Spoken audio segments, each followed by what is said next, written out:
Well, thank you for joining our first show here of Generation Who Cares. My name is Jason Riegelsberger, and appreciate you listening to what we have coming up for today.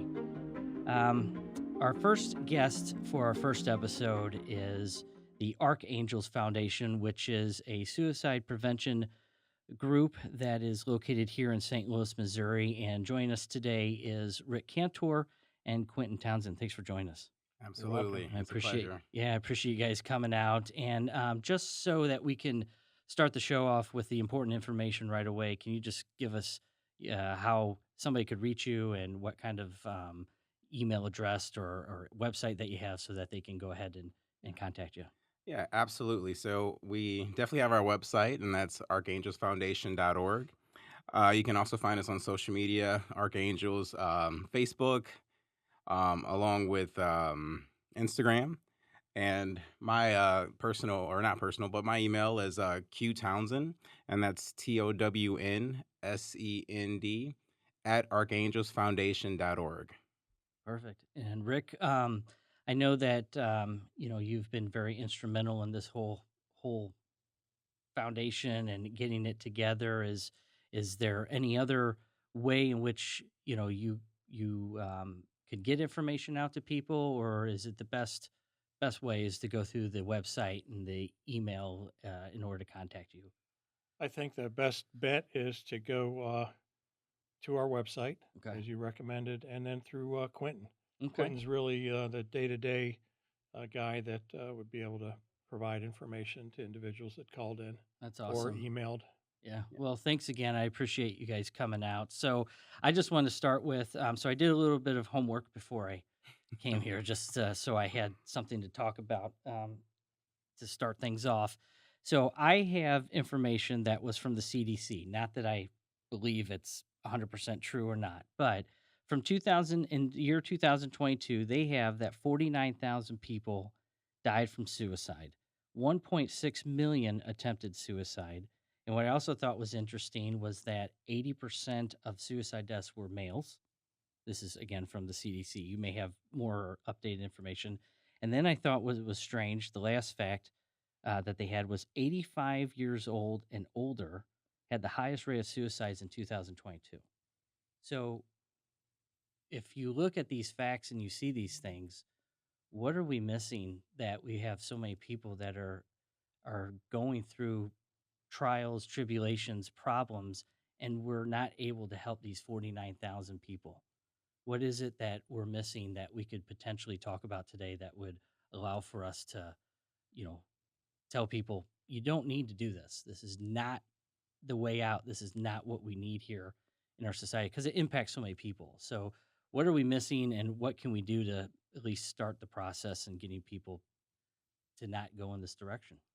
I think the basic thing we need to give to people is education, and through education, be able to teach them some of the signs, some of the things that they maybe don't recognize that would be helpful for them or their friends or family. And but through education, I'd say that's the biggest component there where we can help people is by educating them, and that's why we do what we do. Yeah, and I know that again, these are just facts that I picked up. I'm not 100% sure if they're accurate or not. You may have more updated figures, but I was really surprised to see the amount of people that have attempted suicide. It didn't elaborate what that meant, but the fact that we have 1.6 million people possibly that are in the process of trying to commit suicide just doesn't make sense to me. Have you seen in your travels and when you visit with different groups a correlation, obviously, with this mental health situation that has now started to creep in? I don't remember it being so, um, I guess, so relevant before COVID. And after COVID, it seems like that's really a big deal. So when you're meeting with people and talking to individuals, is that really coming up a lot more than it was before? As far as COVID goes, the only good thing about that is that it brought mental wellness into the spotlight. Whereas 10 years ago, when we started, people didn't talk about mental wellness or mental illness. Mhm. And as a result of COVID and isolation with a lot of the kids, had a lot of situations where they were mentally challenged, Hmm. and rightly so. When you're isolated, that's one of the things that can happen as a result. But certainly, we we have come a long way in 10 years. If you look what's on TV during the Super Bowl, you'll see commercials about mental wellness and mental health. Even the Cardinals are now every game talking about mental health, whereas it just didn't exist prior to COVID. And then after COVID, it started to creep in, and now it's full bore. You get to see it everywhere. Yeah. Yeah. Yeah. I definitely agree. Just the term itself, mental health, is still fairly new term. I just think back, and whenever we have discussions or I talk to younger generations, I always make the joke. I said, when I was growing up, if anyone said you were mental, that meant you were crazy, and those were fighting words. So kind of like what Rick said, it's come a long way within just 10 years. Mental health has always existed. And it's crazy to think that there's a lot of people my age and older and even younger actually, that they don't think that everyone has mental health. Everyone thinks that mental health are just those negative, and hate to use this word, but the negative connotations of anxiety or depression, where mental health encompasses every emotion that we have and how we process this. So it's not just the reasons we're angry or we cry, but it's also the reasons why we smile and we laugh and that we're happy. So there's a stigma, so it doesn't surprise me with those statistics. The older generations, we're from the it's okay. So it doesn't matter if you lost your pen, your dog ran away, or your grandmother passed away. Someone would pat you on the back and say, it's okay. Hmm. That's why we have older generations with all this childhood trauma, because we didn't truly heal. We just got through it. And older generations, if you got through it, then that means you made it. That means you healed. And that's not necessarily the case. That's not the healthiest scenario. Yeah, you got through it, you made it, but at what sacrifice? Yeah. So, you know, without a doubt, those numbers don't surprise me. If anything, I'd probably say they're low. You were discussing again about getting, what type of generations are actually having that. If you can explain that some more, and what generations you're seeing are being affected by, the whole mental health Yeah. portion of it. Um, it's every generation Yeah. across the board. A couple months ago, we did a program with veterans. They're affected, Hmm. not just because of going to war, not serving in the country, but we all have mental health. So I like to compare it to like bodybuilding.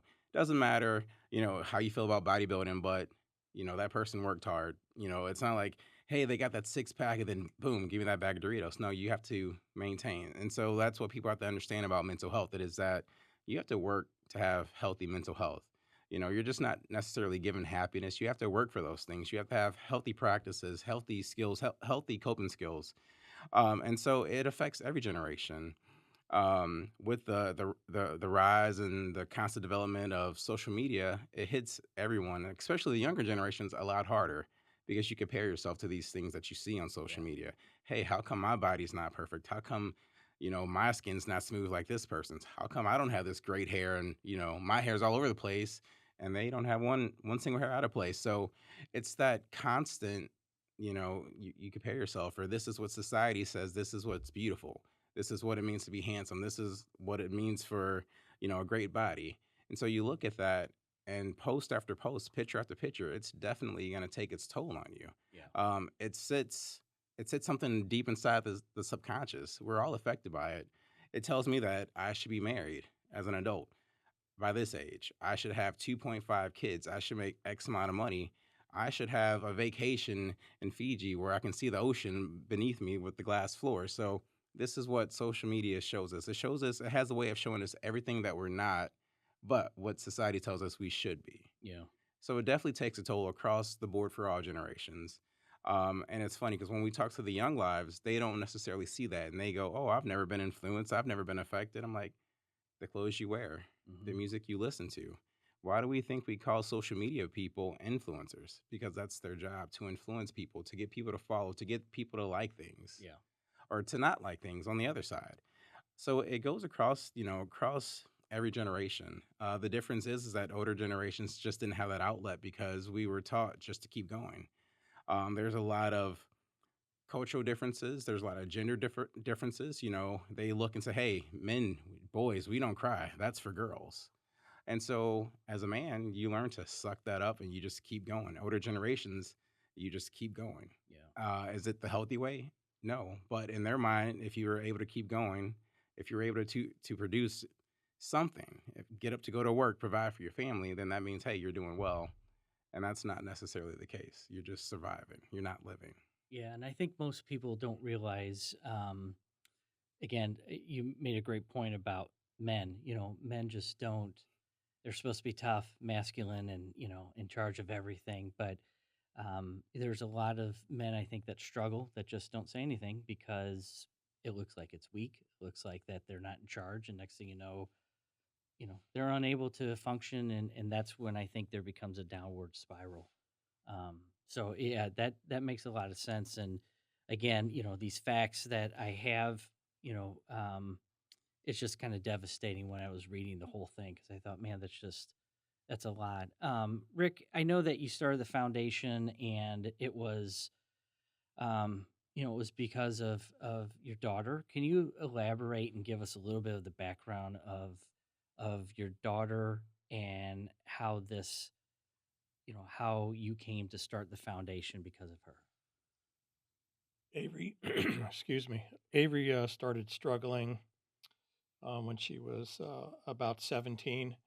And at that point, we started to get her some help, see what we could do. And she was in therapy, in counseling. We were doing what we thought was the right thing. And it was probably too little, too late. So unfortunately, at 17 and a half, she took her life. Mhm. So at that point, after beating my head against the wall and crying for 3 days, I had friends come in from all over the United States. I might not be a wealthy guy, but I'm rich in friends, which is probably more important than any money can bring. But bottom line is, after 3 days of sitting around the table with my friends from all over the United States, we had 12 people that came in and decided to do something to help others in honor of Avery. So that's when we officially started, was August of 2014, and our 501c3 official name is Avery's Angels Foundation. And we have, because of a foundation that was pre-existing, we had now changed it to Archangels, standing for Avery Rain Cantor. So that's how it got started. And at that point, we sat down, core people of the organization, and outlined what our first task should be, what to identify, what to go after, what to do, and find out what the schools were teaching the kids. That was the first thing. Find out what the state's doing, which was the second thing. So we educated the educators. We got more counselors into the schools. We went to Jeff City, and the results were a a law passed called the Jason Flatt Avery Rain Cantor Act, and that has to do with all teachers and administration having to be educated every year, 2-hour session, for them to be able to keep their teaching license. So that was very important there to get that going. But and then going into the schools and figuring out how to get one-on-one with the kids. That was kind of the next component of what we're doing. But I had to do something. I just couldn't go on with not doing something and not helping some kids and trying to get just save one life. That was the whole idea when we started the foundation, and we've done that plus. So Um, I imagine that the school districts, and I didn't know that you had the state involved. I imagine you've received zero pushback on any of this. When you come to the groups, I would imagine that, nobody says, please don't come in here. We want you to come in and spread this. Is that true? Or do you have it's individuals or it's people? almost the You're opposite. smiling, so I wasn't sure. Yeah, it's almost the opposite. Really? Yeah, we get pushback. Um, Data that's out there, if you talk about prevention and talk about suicide prevention in particular, that the numbers go down. Mm. But the stigma associated with you talk about suicide and kids are going to start taking their lives, and that's, like I said, not the case. So we would get a lot of pushback from superintendents. You go in and want to talk about it, and they didn't want to talk about it. It was the opposite. They wanted to bury things, and they still do it today. We lost kids here recently, and a local uh, High school and middle school. yeah, high school and middle school both, and they want to sweep it under the rug, so to speak.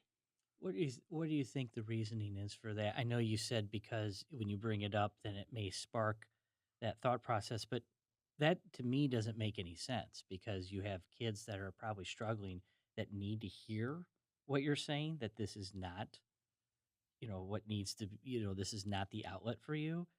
What do you think that is such a big deal for school districts to push back? I can't figure that out. It doesn't make sense to me. Yeah, well, kind of like what Rick was saying, statistically, if you're giving someone that outlet, they're least likely to do anything impulsive. So, talking about mental health, talking about suicide prevention, these are great things. Um, Recently, we've had a couple schools, high schools and middle schools where students have taken their lives. We've reached out, we've given our condolences, and just asked, how can we serve? How can we be there for you guys? And what we find a lot of times is that schools, as Rick said, they want to keep it very hush hush. And I kind of, I thought about it, and it's kind of like the same thing we see around St. Louis. Uh, for example, there's crime everywhere, but we don't necessarily hear about those crimes in Ladue. We don't hear about them in Clayton. We hear about them in the city area or North County. So it's kind of like schools want to keep that, that tarnish, that little blemish off of their track record. So that's kind of how I just chalk that up. They don't want anyone to know about, and I hate to use this term, but their dirty little secret, Mhm. and that's what it becomes. It's just like, let's move over it, let's get through it. We had our board meeting last week, and I was talking about this, and you can't even Google to find these young lives who are no longer with us. So it's mentioned, and then it's some kind of way just scrubbed off the internet. I was able to find it through social media on Instagram, but you can't actually just Google anything or find it on any of the St. Louis news websites. So that's how in depth and that's how far these schools go to make sure that their name isn't tarnished. Do um, you think that thought process of not really discussing is from the parents? I was going to say some of it's from the parents. Okay. Yep, for sure. Okay. They're having a hard time processing it because if you've never dealt with mental wellness with your child and you really don't know what to do and what to say, and then something like this happens to you, you're you're not in a position to really talk about it. You're just blown up. So makes it difficult for sure. But it's partially the parents too, and even getting parents involved has always been a struggle. And I get it. Everybody's got their own world, and everybody's got their issues to deal with every day. But until something like this hits you right in the face or in the stomach, that's when a lot of people will finally get involved. Yeah, I again, I just find it strange that we're not getting the feedback or the what I'd say the support from schools and organizations like that should see this. I mean, it's just important. But I understand the parent aspect too. It's a private situation, and you may not want to talk about what struggles your family was going through because that could be embarrassing. So I can understand that. The But schools do give support, but it's more of checking boxes mm, than it is actual support. okay, So it's a little bit different than you'd think it would be. We yeah. take an approach that's very personal, and we try to get the kids engaged through our personal experience with them. When you hear about the younger groups, I guess that our kids that are going through this, is this a sometimes when you hear about suicide, so my uncle committed suicide 7 years ago. He unfortunately was an alcoholic, and that is what drove him to this.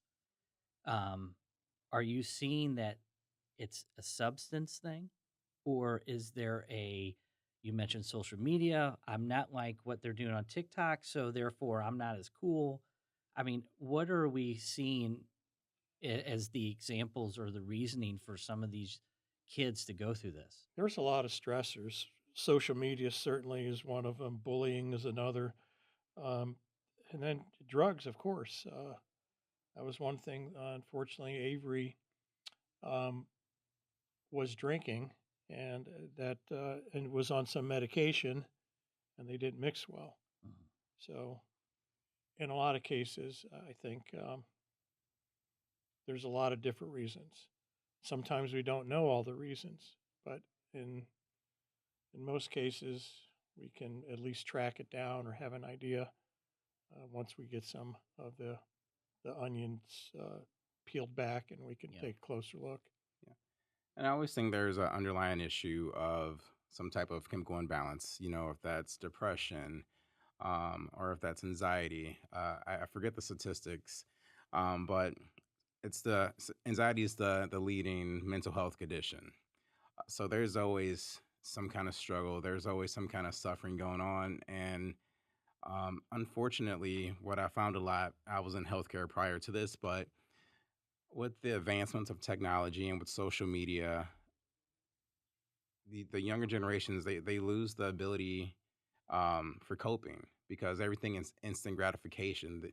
I remember being younger, and I said, "Hey, Dad, how do you spell this word?" And he'd plop down his huge dictionary on the table and said, "Well, let's figure it out." And I'm like, "What?" But we're now in a generation that we have the whole world at our fingertips, which is a Yeah. phone. We don't have to wait for anything. And so we don't read things. If we can't get that answer within 3 to 5 seconds, we move on to the next thing that can answer that question or whatever that may be. So it's a mix of things. It's what they see on social media. It's generational curses. It's dealing with things from home at home with their parents. It's outside influences. It's substances. It's um, that chemical imbalance. It's a mix of everything, and then you mix it all together, and then it's like we don't have coping skills. We're used to just getting everything that we want right then, right there. It's a bad combination. And so it leads to not making the best or the safe or the smartest decisions. Yeah, and I think having three kids myself, the negative impacts of whatever they see or whatever they're doing outweighs any positive. Even though you could have more positive thoughts and discussions, but that one negative one just destroys that. And sometimes, I can see that a negative event or a negative comment will just eliminate all that you've worked for on the positive side. So I can see why, sometimes it doesn't, it's not substance all the time, but it's more of a, discussion with bullying or whatever that is that causes that problem, which, um, with my kids being at the ages that they are, I still have um, a ninth grader, and then I have two 20-year-olds. You've got this, there's a difference, obviously, age wise, but it's somewhat the same. They still have the same issues and have to deal with that. So I could see that. When you were talking about, some of these things here, what are the signs that we can look for that can maybe help us in solving some of these problems? Again, when my uncle passed away, he had emailed me on Monday a bunch of pictures. He was a photographer and a great graphic artist, and he had emailed me a bunch of pictures. He was asking me about my kids, how I was doing. Thursday evening, he was gone. I had no idea. The emails didn't, show anything. We were having back and forth conversation, and all of a sudden, 72 hours later, he's not there. What are some of the signs that you are starting to see or that you may be able to see that maybe would help somebody look at and say, "Oh, I'm starting to recognize this. This may be something for us to look at." There's many signs, but first I want to say before we go down that road is that people who are truly struggling, they become the best actors and actresses. Mm. Obviously those closest to you know when you're not yourself.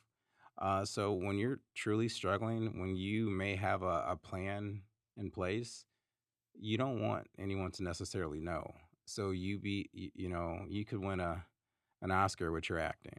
Mhm. But the typical ones, and you got to take that with a grain of salt because there's no typical. There's no, it's very situational and it's very driven by that particular person. But it could be withdrawn from friends and family. It's one of those things. People closest to you know when you're not yourself. So you don't want to have to deal with that. Hey, Jason, why aren't you smiling? What's wrong? Hey, talk to me. You don't want to deal with that. So, you just withdraw. If you're school age, you don't hang out with your friends. As soon as school's over, you find a reason to go home and you stay in your room. You come out when you have to, then you're right back in that room. You don't have the same interest in the things that you used to. Your appearance could change. Maybe you're that person who's, well put together and you just kind of you don't give a care about your looks anymore. But huge signs would be giving away personal possessions. Someone might say, "Hey, you know what? I don't really need this bike anymore, or I'm not gonna have any use for it where I'm going. Here, you can have it." And this might be their prized possession that they worked all summer. Maybe they're cutting grass and they saved up to get this bike that they wanted.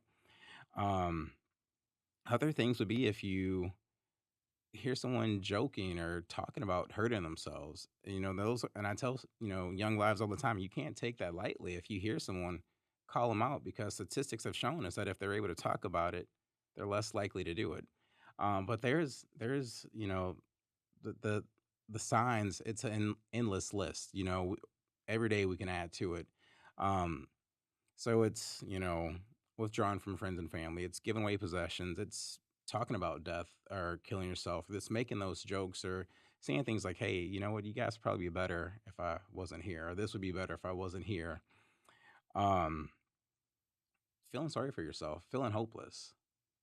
So there's so many signs that it's really hard to pinpoint because you never quite know. And then on the other side, there's people who are great actors and actresses, and you would never know that they're struggling. They're still able to sit right next to you and laugh and engage, but mentally they're not there. Physically they're there, and you may not pick up on all that. Mhm. Um, have you in your since both of you have been working on saving lives, have you ever had somebody come to you and say, because you stopped by or because you came to my school, that I decided to go in the right direction?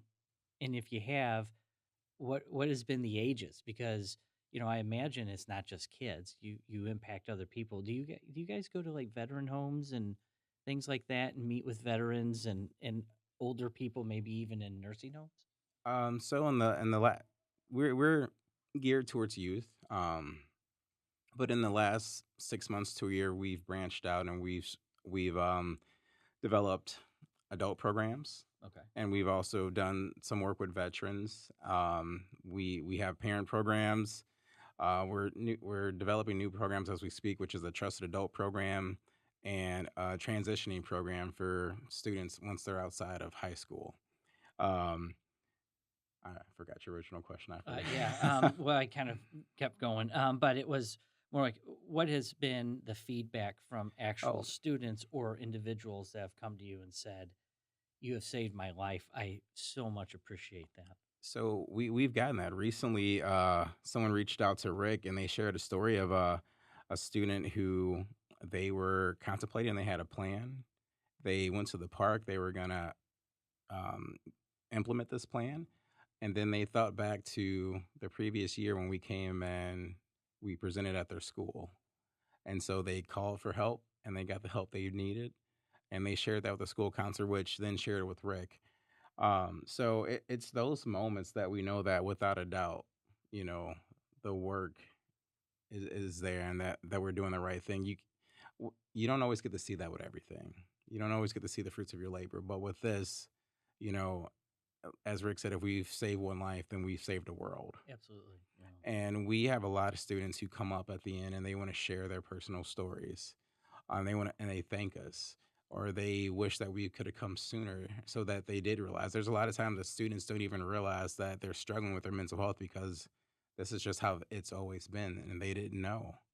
So it's bringing light to these dark areas in a person's life so that they can say, "Hey, I'm not supposed to feel like this every day." And they just thought that, "Hey, this was just me." Mhm. A lot of us are carrying a lot of heavy things, and we don't realize we're so used to putting it all on our back and going day to day that we don't realize that, hey, we can lift some of this, if not all of this, off of us. Yeah. Yeah. And I again with my daughter telling me that she remembers you coming to school to me was impactful. I mean, I think that's so important, and you have that. I think you have that outlet that a lot of people don't know about when it comes to the recent news of having I think it's like a mental advisor or somebody come with the police when there's a domestic issue or there's some type of personal issue. Have you had any assistant or been asked by the law enforcement to assist in anything like that? Or, I would imagine that maybe there would be, considering that I know they're trying to go in that direction, which I think is good, instead of, there being just this event that takes place. If somebody is struggling, they may be acting out in a way that looks terrible, but really it's them saying, I need help. So, have you had any impact with law enforcement?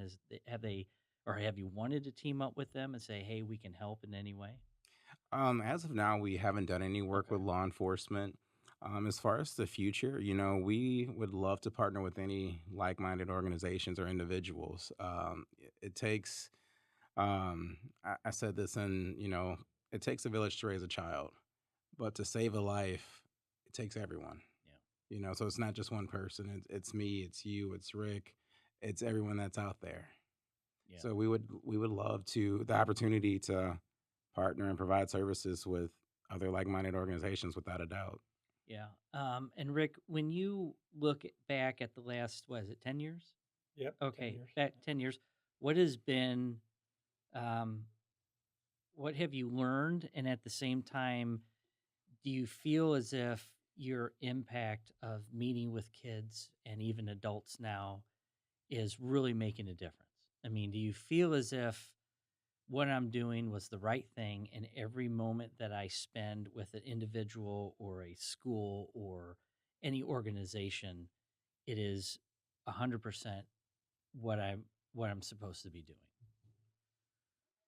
The I guess the bottom line is if you impact one person, that's all that really matters. But we're impacting a lot of people, and the only thing I can tell you is it's talking about statistics and impacting people.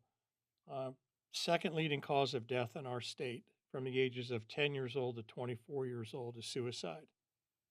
So you hear that, and I heard that years ago, and I was trying to figure out okay, they're only letting us into high schools. We really need to start talking to kids on their level at 9 years old or younger Mhm. so we can let them know that here's where you're at. Here are some things that can help you. And just recently, we were in a middle school where we hadn't been before.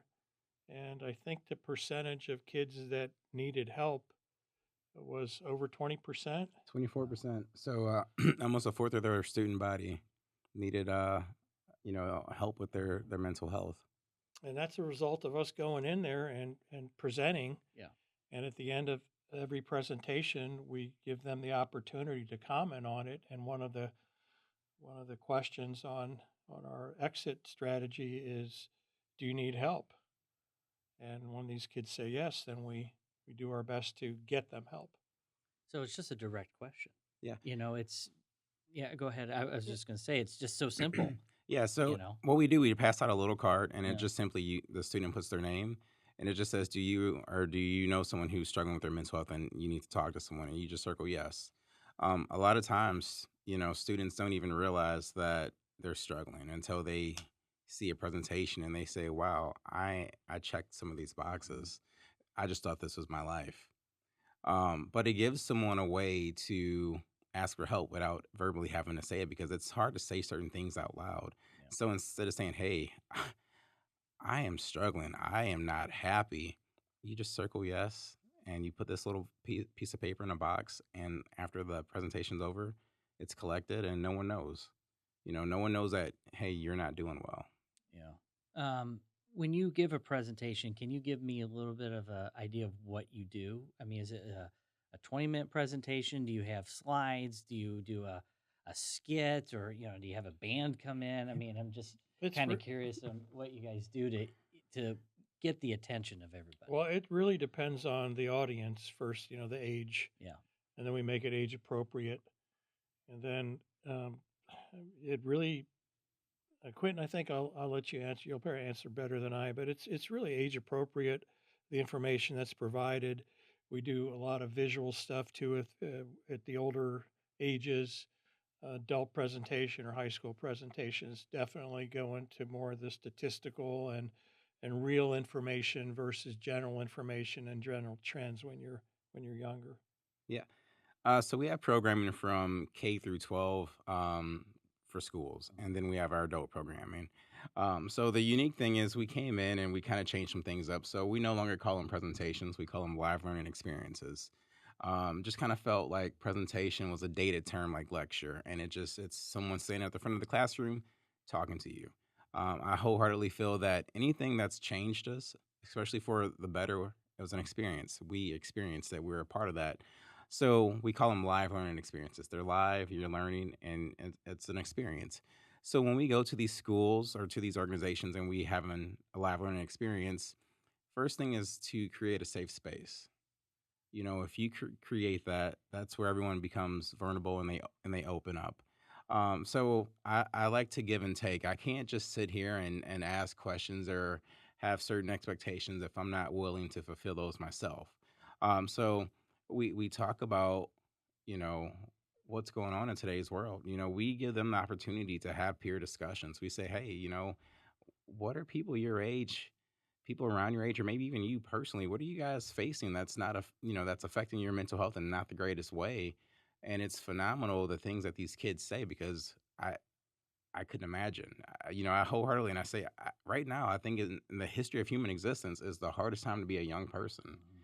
Mhm. There's so many influences. There's so many, I talk about bullying. I said when I was growing up, the bell would ring and you could run home and you were safe, Yeah. Yeah. and if the bully got you, that bully also risked like getting punched in the nose. And if that happened, usually you and the bully became friends. But now with social media, you can't escape it. There is no safe place. And you can almost like time travel because you can bully someone for something they posted a year Oh ago. yeah. Um, so first, we just create that safe space when we go into these schools, we go into these organizations. We meet them right where they're at. We don't assume that they know this or they don't know this. We meet them where they're at, and we bring them to where we would like them to be. So we make sure that we instill coping skills. Not just coping skills, but healthy coping skills. Simple things that if you're not doing so well, these are some things that you can do. The other thing is to let them know that there's resources available and make sure that they know the resources. But one of the biggest things is to just normalize that it's okay not to be okay. Everyone has mental health. We all struggle. You know, it doesn't matter who you are. Everyone's hit a rough patch. Everyone will hit a rough patch. That's life. Yeah. So you're not alone. But normalizing that it's okay not to be okay. And that we're not meant to be happy all the time. I tell people all the time, I said, we have all these emotions and it's for a reason. So if you're mad, be mad. If you're sad, that's okay. But it's to realize when you can't shake that. And that's usually around that 2 to 3 week mark. And you say, hey, I've been feeling this way for a little too long. That's when you should go talk to someone. And that's what they need to hear, that it's okay to be sad. It's okay to be disappointed, to be angry. We're human. That's the reason we have all these emotions to express them, hopefully in a somewhat conductive manner, but we have them for a reason. Yeah. And I think all those points are so important that when they are discussed in your um, in your meetings or when you're meeting with kids, I think the biggest thought that you had there was it's okay to not be okay, because I think sometimes people just realize that everything is bad, it's going south, and I can't handle any of this.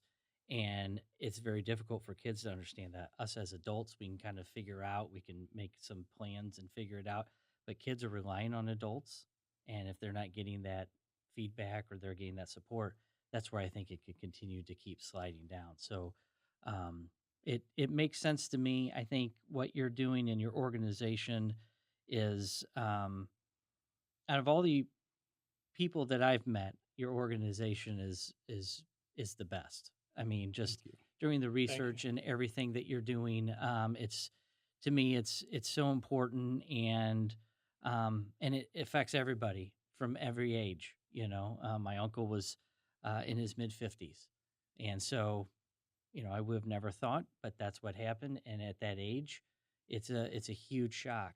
And even the younger groups and the younger kids today, I think it's really hard. So if you could give us one more time, just the best way of contacting your group, if people want to come by and they want to, or if they want to go to your website and they want to actually, you know, talk to you and get you to come out, what is the best way of contacting you again? Yeah. So just go to our website, which is archangelsfoundation.org.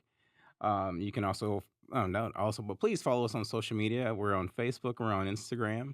But our website, we have a contact us, and that goes directly to me. So I will be the one who will reach out. We're a small non for profit, and we're very personable. And I also want to mention that all the services that we do, everything that we do free of charge. Okay. Um, we believe, well, not believe, we know that everyone has mental health, and having vital information that could save someone's life, we wouldn't feel comfortable charging for that. Everyone has the right to understand their mental health and the mental health of others. It's easy to overlook. You see someone with a broken leg, they're on crutches, they have a cast, they may be in a wheelchair, and you say, hey, that person has a broken leg. That's why they can't run. That's why they can't walk right now. But mental health doesn't necessarily have a look. Yeah. And that's what, it's easy to say, well, that person's fine. They look okay. Or why is that person acting that way? They look fine, but it doesn't have a look. So, it's breaking down those stigmas. It's helping people understand. It's breaking down those walls, and it's building bridges for compassion and for understanding and for empathy. Yeah. Yeah. One thing I'd like to say is I'm so pleased to have Quentin with us. His ability to get these kids engaged in these presentations that we have, or life learning experiences that we have, he's incredible. So we're blessed to have him. He's really doing an incredible job and making big strides for our organization. So I want to thank him. Yeah. It's an honor to be here. Rick and I are very similar in our passions. We hit it off very quickly, and we're maniacs when it comes to working.